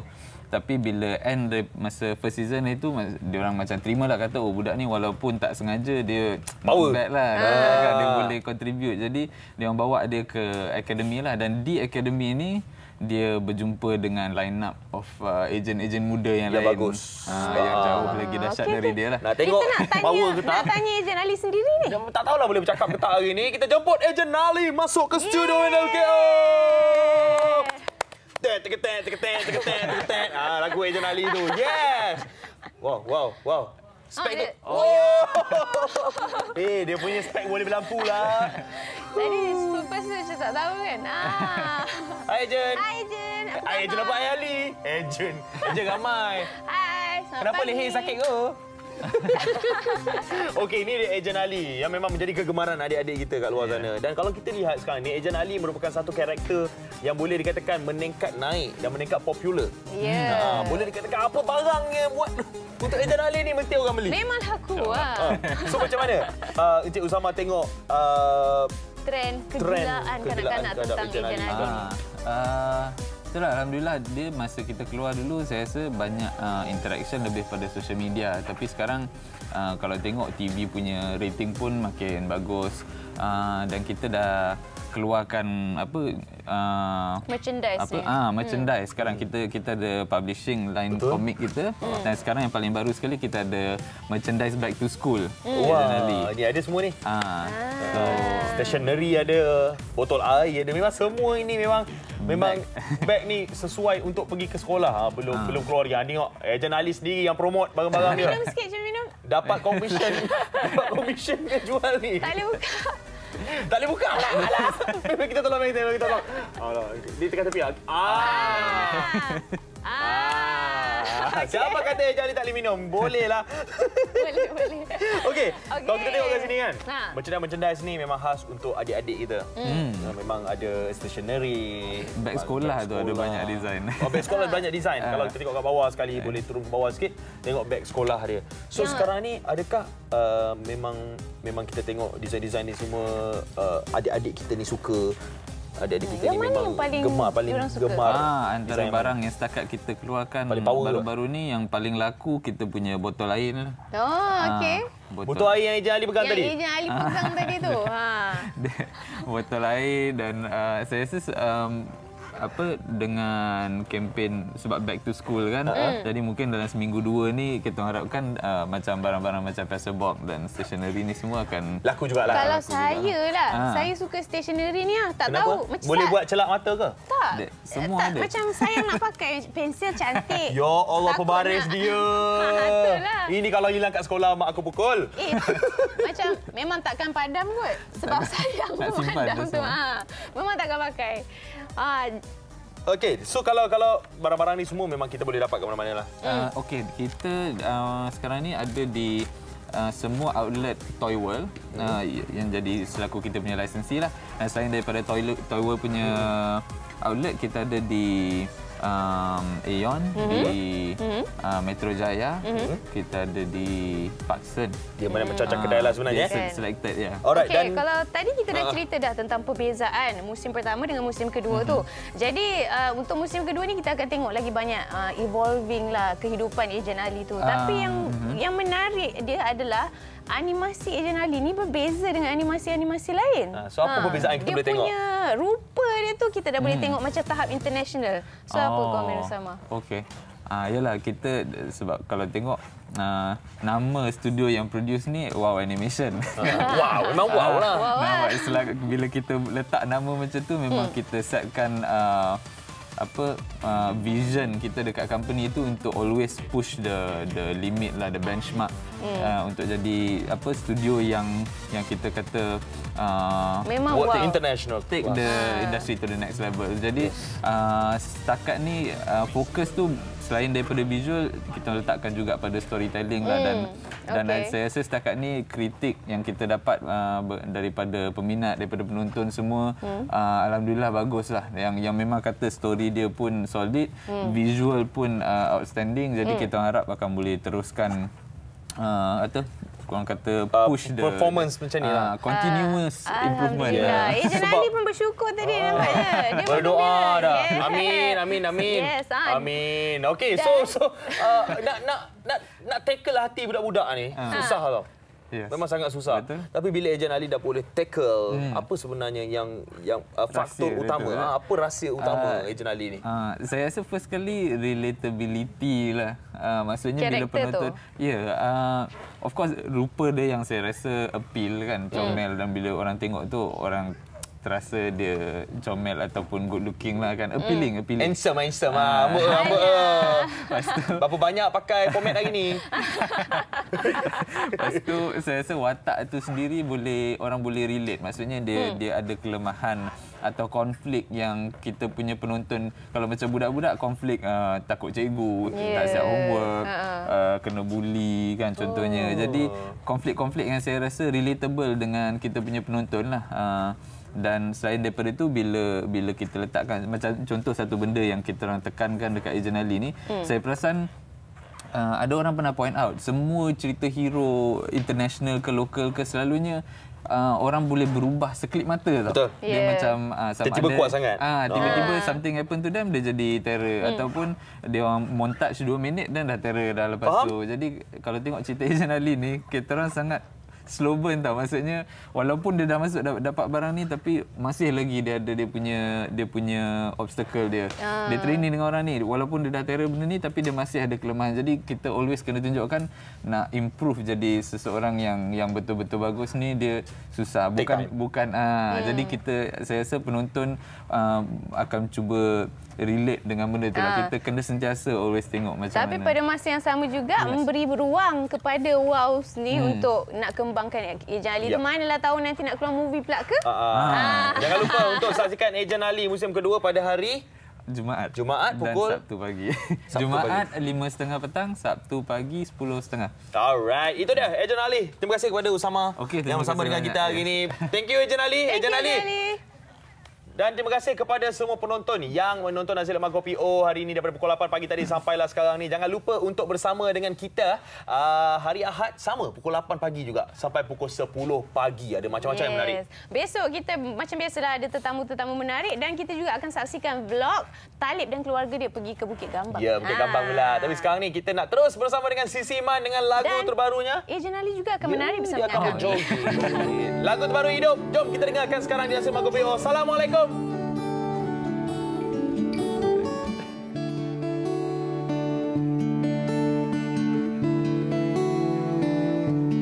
Tersedarku dari angan, aku hidup berseorangan, walau riuh bergandangan, ku sendirian. Namun jika ku guna mata hati utamanya kadang, walau kadang tak kelihatan, maka jangan tinggalkan diriku karena saat jatuh bangun engkau ada, walau kita tak bisa bersua namun ada engkau tetap hidup. Kala sunyi sepi aku buntu kemana arahan tak ku tuju namun ada engkau tetap hidup.